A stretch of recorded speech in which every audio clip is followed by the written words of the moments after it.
जी तो ये है मेरा भाई, मतलब कैसा रवान। हम अभी जा रहे हैं नासिर जी की दुकान पे, तो उधर से सूजी लेके आनी है, और क्योंकि हमारे आज घर में लड्डू बनेंगे। ये मैं आपको नासिर जी की दुकान दिखाता हूँ।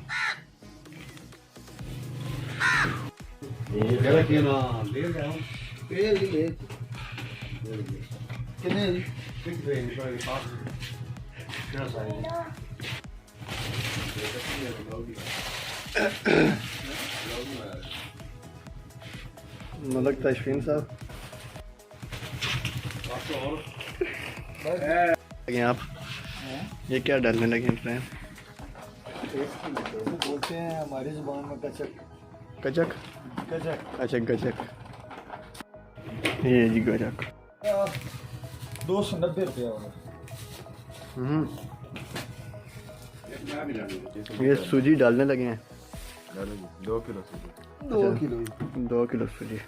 उनका क्या बनाएंगे क्या सर आप आज? हम लड्डू बनाएंगे। अच्छा लड्डू। हाँ जी। लड्डू? नहीं वो लड्डू है ना। अच्छा अच्छा, ये देखें यहाँ पे मुख्तलिफ किस्म के लेज़, चीटोज़ और बाकी पापड़ों की वैरायटी पड़ी हुई है। ये काफ़ी पुरानी दुकान है, उस टाइम हम छोटे छोटे होते थे तो यहाँ पे आते थे, उससे पहले की है ये।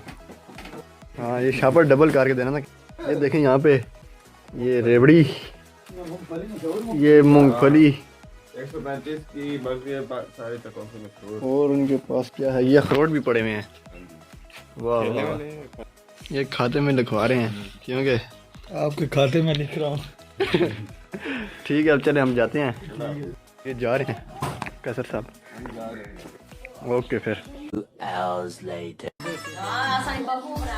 आज बड़ी मामी निकी मामी अगे बढ़ा देनी, आज बड़ी कल करावे आकर सतवें दो बोटी टोरो निका शुका सारा